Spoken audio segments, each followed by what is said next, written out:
Hello! Welcome to my channel. Oil వేసుకోండి. అందులో చెక్క అండ్ పుదీనా వేసుకొని ఫ్రై చేసుకోండి. కొంచెం వేగగానే మీరు ఎమ్మటనే మిరియాలు కొంచెం యాడ్ చేసుకోండి. బాగా తిప్పండి. మిరియాలు యాడ్ చేసుకున్న తర్వాత ఆనియన్స్, క్యారెట్, కరివేపాకు అన్నీ యాడ్ చేసేసి మిక్స్ చేసేయండి. ఆయిల్‌లో చక్కగా అన్నీ ఫ్రై చేయండి.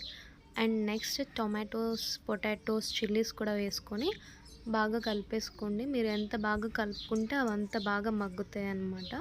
మీరు మిక్స్ చేసుకునే దాన్ని బట్టే ఆయిల్ వాటికి పట్టి చక్కగా కుక్ అవుతాయండి. బాగా మిక్స్ చేసుకోండి.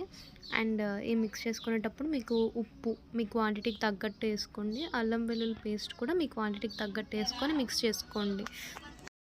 చెక్ చేసుకోండి ముక్కకు అల్లం వెల్లుల్లి పేస్ట్ అంతా పట్టిందో లేదో. వాటర్ యాడ్ చేసుకోండి మీ క్వాంటిటీకి తగ్గట్టు.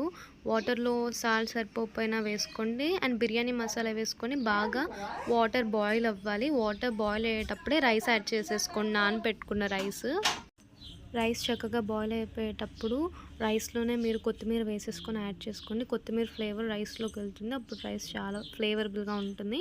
మూత పెట్టేసుకొని మగ్గిచ్చేసుకోండి. Vegetable rice is ready.